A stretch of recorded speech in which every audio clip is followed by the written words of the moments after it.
This is Channel 5 News in the headlines. Prime Minister Skerritt among those suing U.S. blogger Kenneth Rijok. The PSU clears the air on claims that it is operating as an illegal entity, and Marpin staff told they have an opportunity to write the new chapter in their professional lives. I am Idona John Baptist with the Channel 5 News. Back with the details.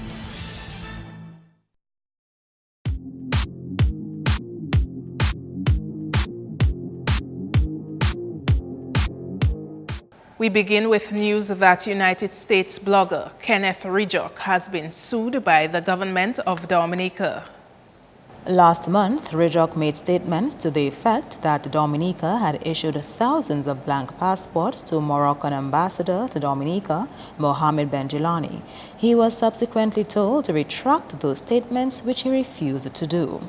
On Monday, 15th May, a lawsuit was filed at the Roseau High Court by Prime Minister Roosevelt Skerritt, along with Minister for Foreign Affairs Francine Barron, National Security Minister Reuben Blackmore, and Police Inspector Pelham John Baptist for Rijok failing to retract his statements. Senior counsel Anthony Estefan says that the time has come to take action on the defamatory statements being made by Rijok.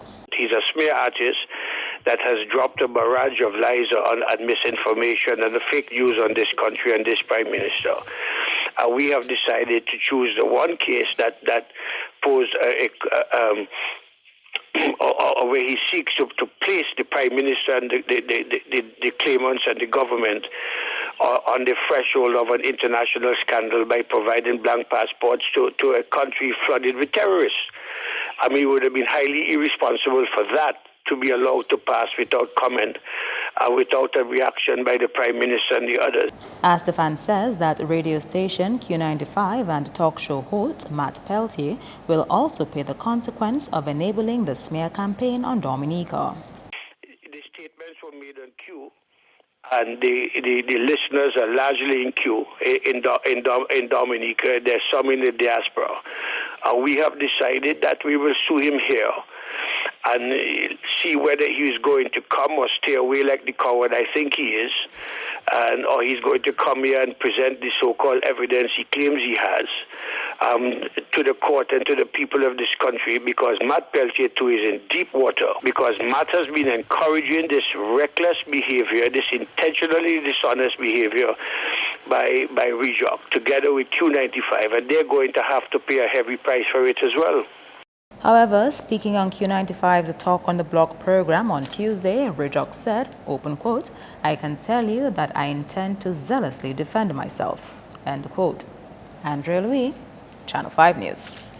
Moving on to other major developments, the opposition United Workers' Party says it is up to Dominicans to decide how its slogan of no election without electoral reform is interpreted. In a press conference on Tuesday, Member of Parliament for Roseau North, Danny Luge, said that the non-issuance of voter identification cards remains a concern. The party has been pushing for changes to the system through which public officials are elected for over a decade. So we are saying that the people of Dominica will not tolerate it. So it will be up to the people to decide what exactly they will do. We as leaders, I know what I will do in Roseau North, because as the leader of Roseau North, I have decided, I've spoken clearly, that there will not be another election. So it will be up to the people to define what that means. I said there will not be another election without electoral reform. Well, I said it will be up to the people, because it cannot be that it's Danny Luge that frustrated about. Danny Luge is only the one frustrated about the lack of action, the lack of movement on electoral reform. In my constituent, I know they've had enough. So the people will define what actually it will mean, boots on the ground, and it will mean resistance and defiance. In February, government approved $1.5 million for the implementation of a new national identification system, following a request from the Electoral Commission. Government believes that a card to generally access public services is more useful than one limited to use at the polls. Government spent about $2.4 million on developing an identification system on its first try back in 2013. In an April press release, government noted the electoral office had been working for some time on the implementation of a multi-purpose ID card, which would not only be used for voting in an election, but which could serve other uses as well. The electoral office subsequently informed that due to technical difficulties encountered, they would be moving to a new system. In more news, head of a local government authority is supporting a proposed recommendation for local government reform to take into consideration making the office of mayor a permanent position. Mayor of Portsmouth, Titus Francis, told Channel 5 News the ongoing revision to local government legislation should not be restricted to administrative changes. The councils need to really have more backing, more legal weight. Although some of it is already represented in the existing legislation for village town councils and town and urban councils, but I think the reform itself should point towards empowering the local authorities. You know, for example, in the case of the mayor, the position of the mayor, I think the reform may be making recommendation for the position of mayor to be a full-time position. Francis says more value ought to be added to the office of the mayor. Some people think that the position of mayor is a paid position. It's not. You know, you're like any other councillor getting a stipend at the end of the month, you know. So I think we need to up the image, the role, the function of the councils, and by extension the mayors or even the village council chairpersons. Maybe not in the case of the village councils, make them permanent paid positions, but in the city council and so on, and the town council, you need to have, the mayor need to be seated in his office and attend to the business of his municipality. He reasons that there is no way a volunteering mayor can effectively carry out council's functions and meet the demands of the community. Like I say, people meet me sometimes and ask me, when are you going to be in office? So I set up times when I make myself available. I mean, and even just take it for example, I mean, in the case of the Portsmouth Town Council, you do not have an office in the building for the mayor. We've been very creative and probably bold that we've established portions of what used to be the Public Works building, although the whole building is referred to as a town hall. But we've been bold and we've created a conference room for the council to meet, and we've created a space which is for the mayor's office. So moving forward, the reform should pay attention to those kind of things.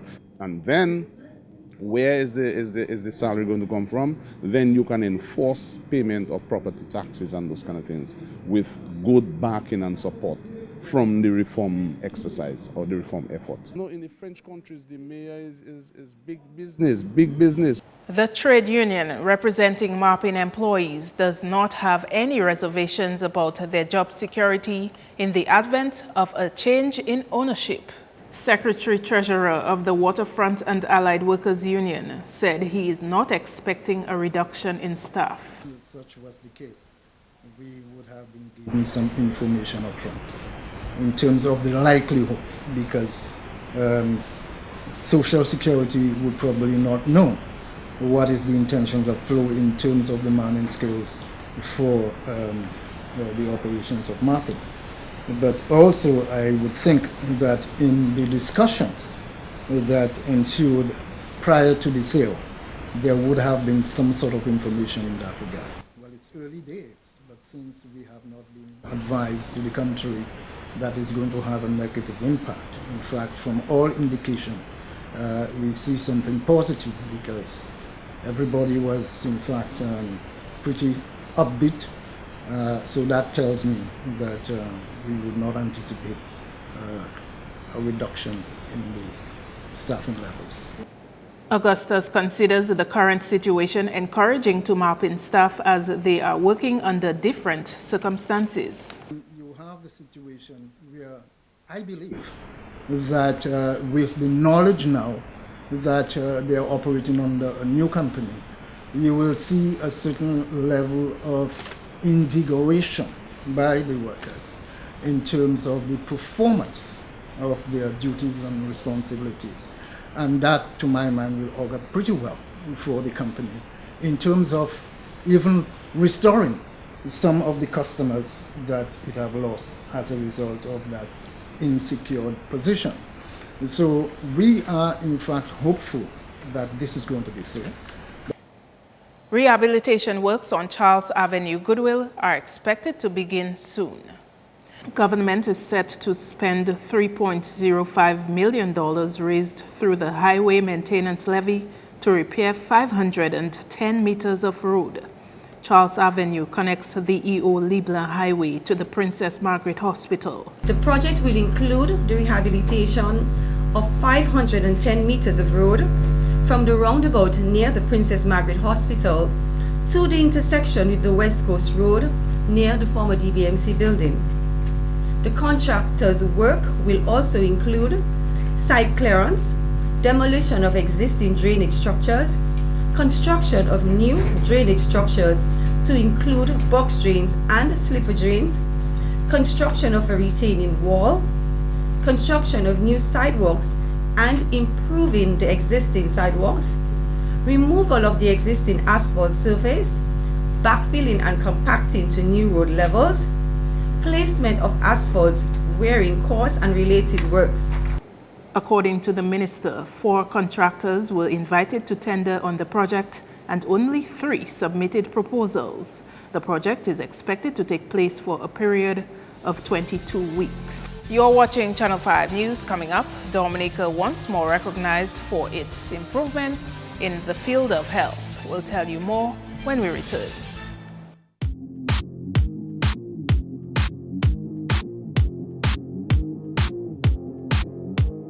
Thank you for staying with us. General Secretary of the Public Service Union is refuting claims that the trade union is not legitimate. Here again is Andrea Louis with more. Recently, General Secretary of the Dominica Trade Union, Bernard Nicholas, raised the concerns that the PSU was not a valid entity as the Civil Service Association, which existed before, was not formally dissolved, hence the PSU could not formally be registered. However, General Secretary of the PSU, Thomas Later, says the name change from CSA to PSU was necessary to be able to represent more people outside of the government system. This union is a legal organization, very legitimate. The union is about almost 75 years old now. And at some point, when we realize all the global challenges that you were experiencing, a new definition was placed on the public sector and so on. And you are a public sector organization, so you're providing the service to members of the public as defined by the Public Service International, which we are affiliated, and that is involving about 20 million members. Later went on to explain that the proper legal procedure was adopted for the name change. He pointed out that unions should be working for the benefit of their employees instead of nitpicking at each other. It is a time when we believe that the working force, they are losing a lot of their rights, a lot of their benefits, and we cannot sit by attacking each other while the workers of this country, the employees of this country, are the losers. So I just want to summarize this by saying that there is nothing wrong. The union, Dominica Public Service Union, is a legitimate organization. We sought legal advice and we did everything. A name change did not require us to dissolve the organization. Dominica will be officially recognized by the regional community next week for its work in HIV testing. A record number of people turned out in Dominica on Regional Testing Day last year, and coordinator of the National HIV/AIDS Response Program says this award speaks volumes to the level of work done by current and past staff of the National HIV/AIDS Response Program. iLiveUp has sent us an invitation to the official launch of Regional Testing Day, which is happening in Barbados next week at the Hilton. And Dominica is being given the Most Improved Award, given that we were able to test a record number last year. Dominica has been seen as one of the countries who has embraced the test and start target for the region. And so we are very excited and proud, actually. We recognize that this is not just a one-year work. This has been the investment of the staff who have been in HIV management before. And we speak proudly of Mrs. Frampton, who has really blazed the trail over the years. While being recognized for its work in HIV testing, the NHARP is reporting that there have been 3 new recorded cases of HIV-positive individuals in 2016 compared to 2015. So last year we saw 23, we had 23 new cases. 17 of these were males and 6 were females. The trend has not changed for Dominica over the years. We continue to see a male-dominated infection, and it was similar to the previous year, where we had 20 cases. The numbers that we have as lab-confirmed cases, it doesn't mean that these are all the numbers, because, like you know, somebody doesn't know, they can't tell they are HIV positive by how they feel, how they look. So people could be out there positive and not know. Samuel is encouraging individuals to practice safe sexual behavior so that the number of new cases remains low. Regional Testing Day is carded for 30th June this year. In other news, General Manager of Flow Dominica, Jeffrey Baptiste, has addressed the issue of the impact the cable and wireless acquisition of Marpin will have on staff. Baptiste said he would like to look at the upside of the situation while acknowledging the passion and commitment of Marpin employees during negotiations to purchase the company. I do not know any owner, any business owner or leadership team would do away with good passion, good attitudes, and good technical capacity within a business. So the sense is we will look at that and we will extract that value and carry it forward. We run a business, and we have quite an asset that in some way or some ways would have similarities in terms of the operational makeup of the two businesses. And you do not need to be a rocket scientist to appreciate that if you're buying an asset, you will look at building synergies. And I think we all need to appreciate that it makes sense for us to look at, as we look at the operation going forward, without me getting into specific details, but as we look into the operations going forward, it seemed sensible to me to want to look at both sides of the business and see where we can build synergies and we can create a more efficient process going forward. And that's where I think we should all be focused. Baptiste said there will be changes to reform the customer service of Marpin's human resource. Very importantly as well for me is to transform the way we treat and we serve with customers. So a couple of things must happen in my mind from day one. We must see a difference in the level, the same passion that I spoke to you about customers, but we are giving the employees rather a new opportunity to pretty much write the new chapter in their professional lives. And so we expect to see a new passion, a new commitment, a new excitement to want to go on to do their jobs on a daily basis to do better for customers. We expect customers to see the benefits in terms of the enhancement we will make in the quality of customer service, how we treat and we serve customers. We will actually leverage some of what we do now. Look at some of the competencies we currently have within Marpin, leverage what we do have within our wider business, cable and wireless communications, Liberty Global, and seek to implant that in the Dominican landscape. And in its ongoing efforts to make smart use of the country's only landfill, which has reached capacity, the Dominica Solid Waste Management Corporation is reiterating its call to Dominicans to be wise in their garbage disposal methods. General Manager of the DSWMC, Florian Mitchell, says there are easy ways in which the public can usefully dispose certain waste matter and thereby delay the need to create a new landfill as the current one has reached its capacity. One of the things that we notice, or you from a household will notice, what smells is your food waste, your kitchen waste. That's what caused the problem. And if you could separate that kitchen waste, if you live in a rural area and you could pass it on to your farm, to a farmer, or you can do some composting at your home, you're going to have no problems in terms of your odor. In doing that, you're assisting soil waste and you're assisting the government. Because when the landfill was built in 2004, thereabout, I think it was in the cost of 10 million EC.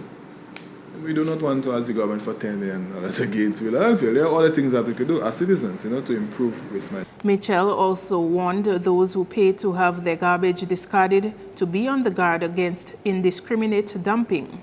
And we would want to call on the commercial people, or even if you're not a commercial entity, or you may just contract an individual to get rid of some stuff for you, I would encourage you to talk to that individual that you're contracting to dispose of that waste for you. Because anybody who comes to the landfill, a slip is generated. You call a tipping slip. So that's proof now that individual comes to the landfill and dispose of that refuse. So what we notice is that a lot of people who are hired, they do not utilize the landfill. So that is what we ask in the general public, to be mindful. If you're contracting somebody, allow them to bring a tipping slip for you, so you're sure that they dispose of that stuff to the landfill. In light of the move towards a tech-savvy society, the general manager of the Solid Waste Management Corporation says the corporation is putting measures in place to accommodate the disposal of electronic items. We are setting up an e-waste collection. We realize e-waste is toxic. Well, not we realize, but e-waste in itself has its level of toxicity. And most times we see those items on the side of the road. Most times we see them in the ravines, most times them in the rivers. So what we're actually doing, if you operate an electronic shop or whatever business, once it deals with electronics, you could call Soil Waste and we'll collect the material from your establishment. And we have a system in place at the landfill that we're developing that the items will be stripped. So all the internal components will be pulling it out with means of exporting the same. The Fokole landfill officially commenced operations in 2005. The normal lifespan of a landfill is 10 years. That's news. Stay tuned for your sports highlights with Kenny Williams.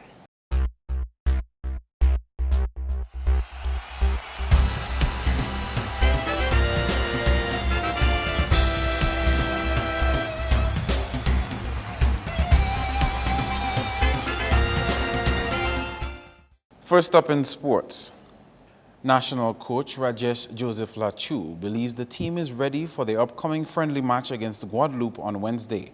Lachu was introduced to the football family here in March and will get a chance to assess the team's progress since he took over.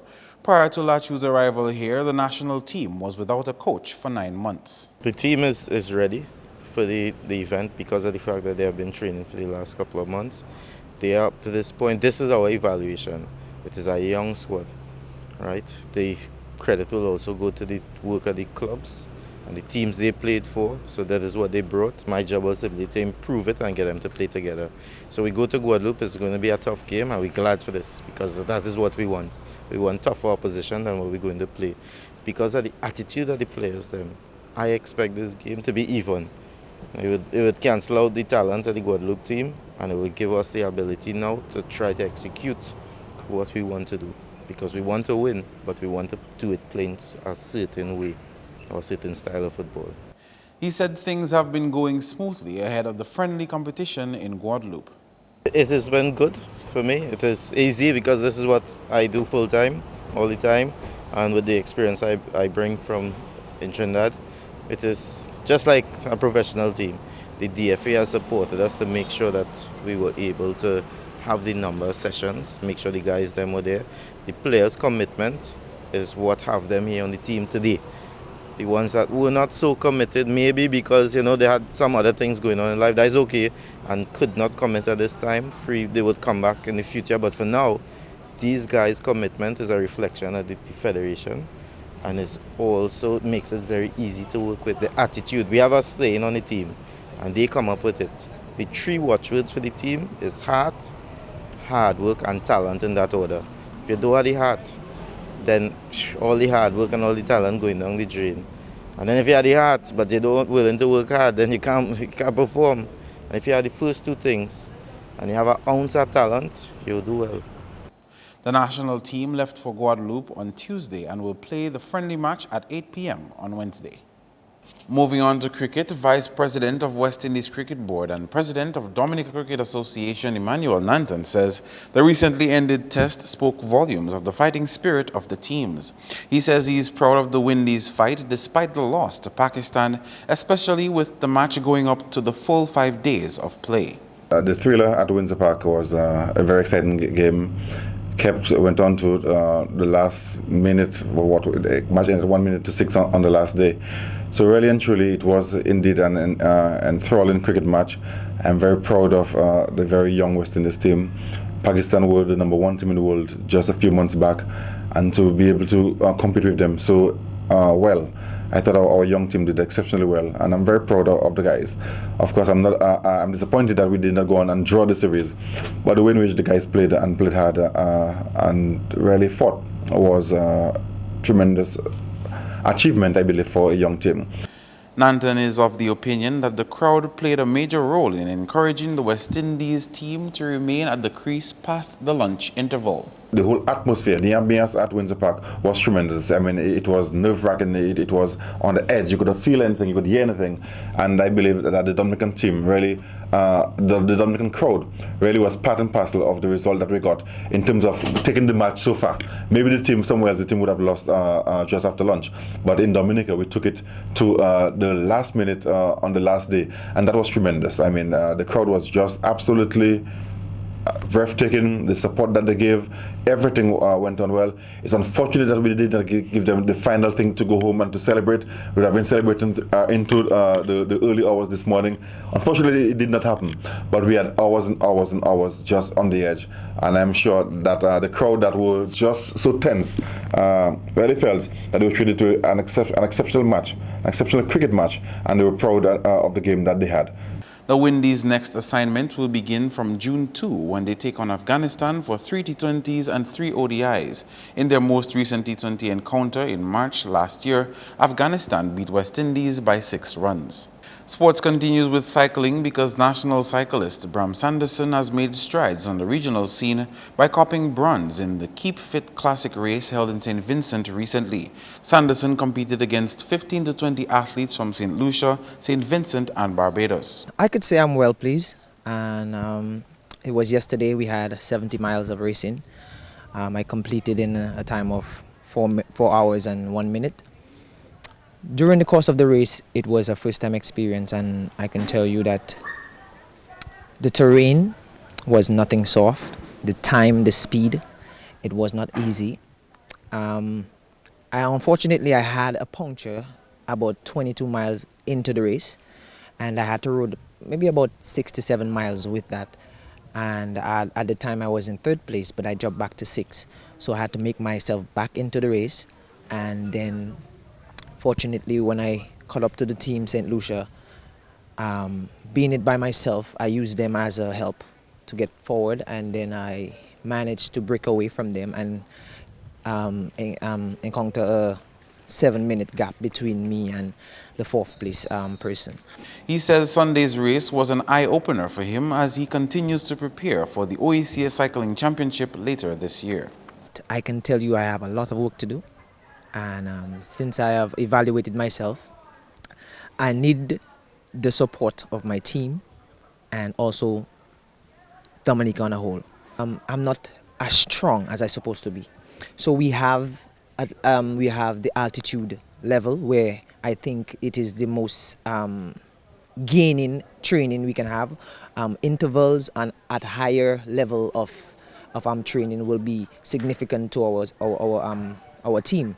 We have that in Dominica. As you know, we are full of hills, and if we can exercise training and at least covering 100 to 120 miles per day would at least bring us up to the top 5, top 3 level in the OCS. When I was in the race, St. Vincent had a team of 2, and that was the #1 and #2 who came out in the race, and they worked together against me because they break away as soon as the race started. They attacked, and I went out with them.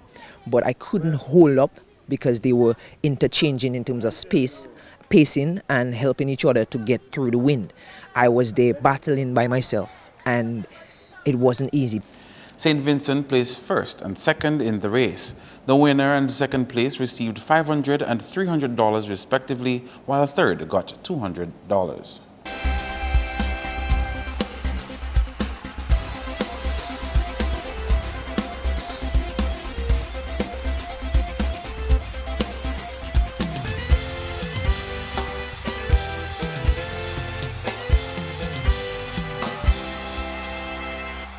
Your weather forecast is next. Good evening. Welcome to the Weather Report and Forecast. I am Viola Pascal. The infrared satellite imagery is showing that no significant convective clouds developed across the island chain during today as a high-pressure system continues to dominate across the area. The visible satellite imagery also shows that Dominica experienced fair to partly cloudy conditions this afternoon, an improvement from cloudy conditions during the morning period. The radar imagery indicated just a few showers mainly across the Windward Islands during today. For tonight, expect partly cloudy conditions with a few showers mainly across the interior and eastern sections of Dominica. For tomorrow, expect partly cloudy to occasionally cloudy conditions with a few showers, again mainly across the interior and eastern sections of Dominica. Temperatures should get up to 33 degrees Celsius or 91 degrees Fahrenheit.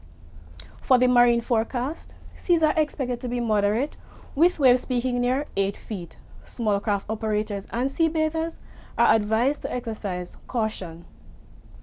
Over the next 3 days, the high-pressure system is expected to linger across the area. Expect partly cloudy to occasionally cloudy conditions with a few scattered showers.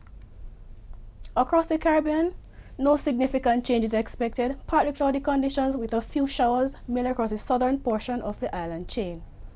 For the international cities forecast, expect clear skies in New York and Beijing, some thunder showers in Miami, overcast skies with some showers in London, and partly cloudy skies in Caracas. The sun will rise at 5:35 a.m. and set at 6:28 p.m. For further information, call the weather hotline at 447-5555 or visit the website at weather.gov.dm. Thanks for viewing. Do have a good evening.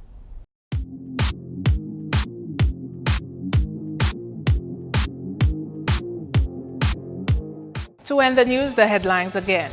Prime Minister Skerrit among those suing U.S. blogger Kenneth Ridgok.